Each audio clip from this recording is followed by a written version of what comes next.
great marijuana. That is the purpose of this meeting, ladies and gentlemen. Marijuana is referred to as Mary Jane, pot, weed, or tea.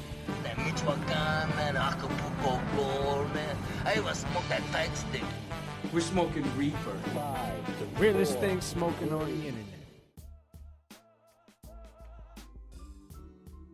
Welcome, ladies and gentlemen. It's 420 on a hashtag Weed Wednesday, and you're back here in the cipher with the Podheads. I'm your Commander-in-Chief, Frank the Tank, and as always, hanging with my very best buds, JB Perez. Yeah, what's up, world? It's JB Perez in the cipher with the Podheads. Welcome back, Frank the Tank, our Commander-in-Chief. We missed you, buddy. So glad for you to be back. You already know the deal. Another episode in the cipher at the Podheads Web Show on all the social media spots, WJHN102gems.com. Thank you very much. YouTube right here. Subscribe, keep following us, and we're going to keep just doing what we do here in the cipher. So let's get to it. See Money, what's up, man? Yeah, buddy. Thanks for joining us, everybody, on another edition here. We're going to get right into it. It's going to have some fun. Spotify, iHeart, Apple, Google, everywhere. Check us out. Let's get right into it. Yes, man. Good man. Don't forget to check us out everywhere. Anywhere you get your podcast at. And, you know, Spotify's doing big things. So we're glad to be on there. Thank you for welcoming me back. If you watch the show, and we appreciate it if you do.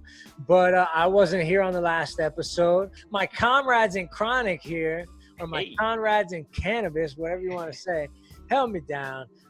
And I appreciate you guys did a hell of a job. I watched the episode. I was on vacation in Georgia, actually, right before this second wave spike, right? And I'm on my way back, and I'm hearing things about a second wave. Especially in Florida. God, yeah, I started getting nervous. And I was out, bro. I went to the theme parks. I went to Six Flags on the day they opened. I took the kids. How was that? As much as I wanted to protect them from this coronavirus thing, I'm also thinking, look, I only got so much time with them. My oldest kid is 16 in a month or in a few months. Wow. So, yeah, I only just turned 35.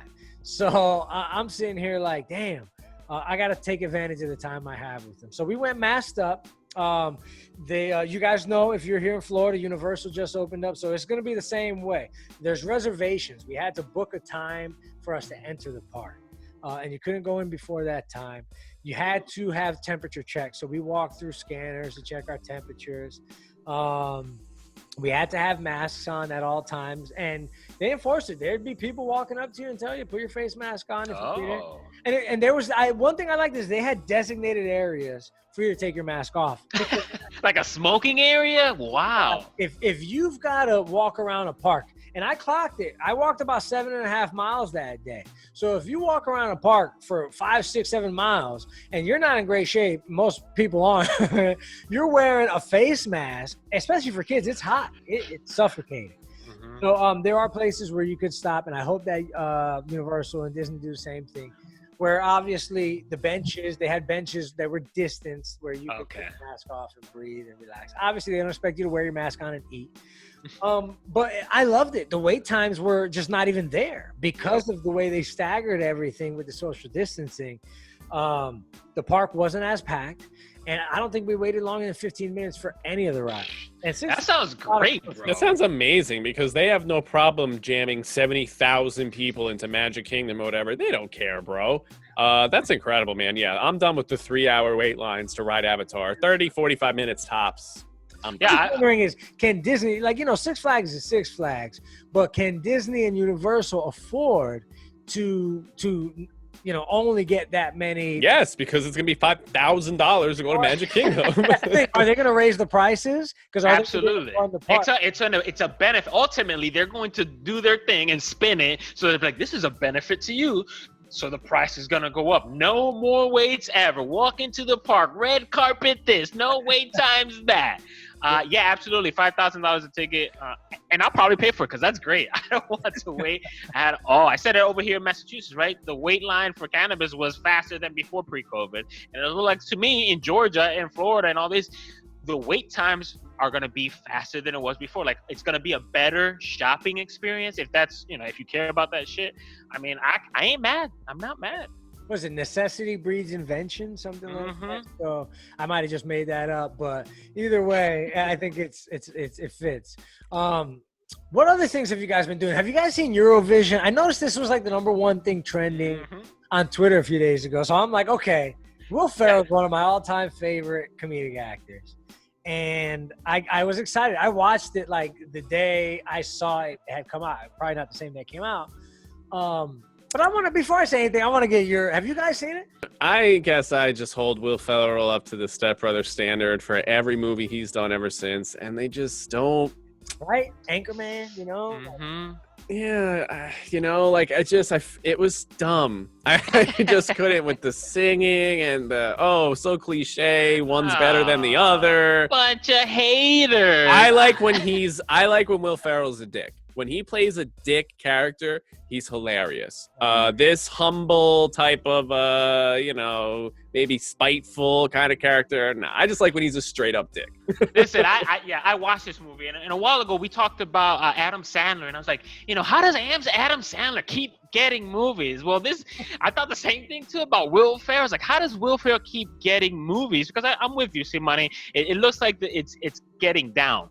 But like Adam Sandler, his newer movies, he's not the main character anymore. Like, yeah, he's the main character, but his acting performance isn't like the central part of latest movies. Rachel McAdams, I think, was more the centerpiece in this story. And the singing, bro.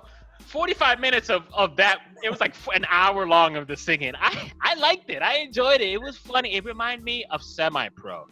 Semi-Pro was comedy. I don't know. It reminded me of Semi-Pro, and that's why I enjoyed it. But to see Money's point, yeah, these movies are going down.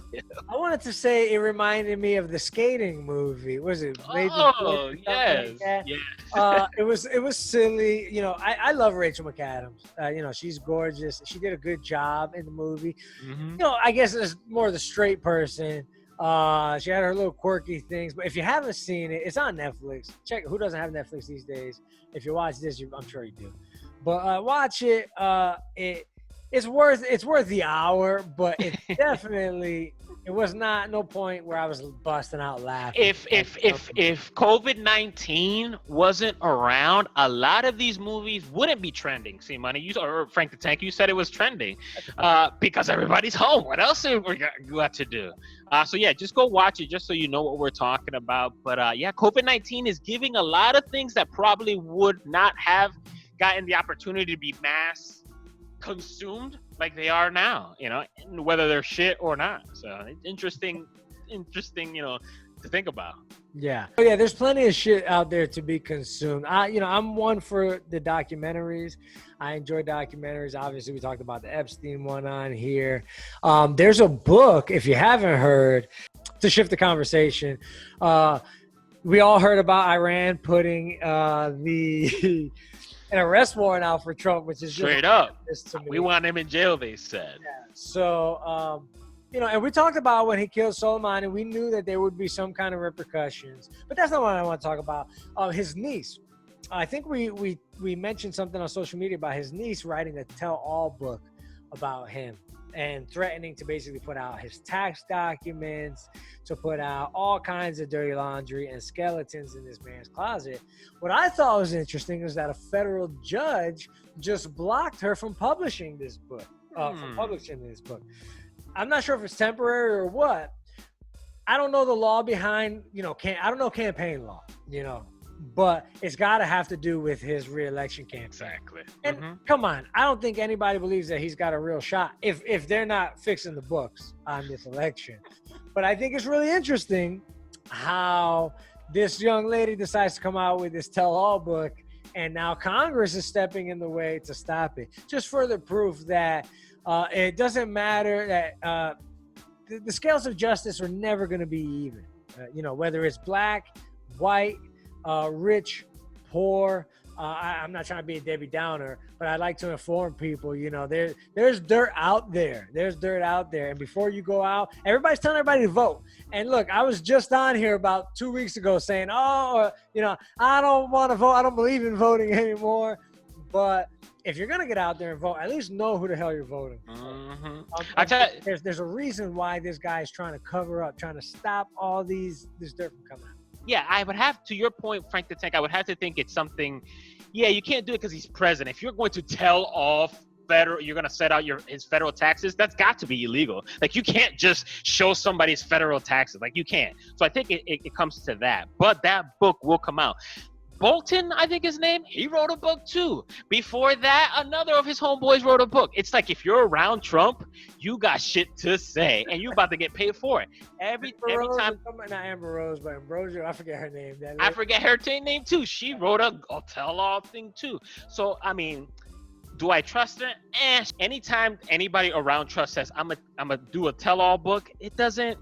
There's been 4 of them already. There's nothing other than telling me that he eats McDonald's every night. Nothing that they can tell me is anything new. So, yeah, whatever. We'll see.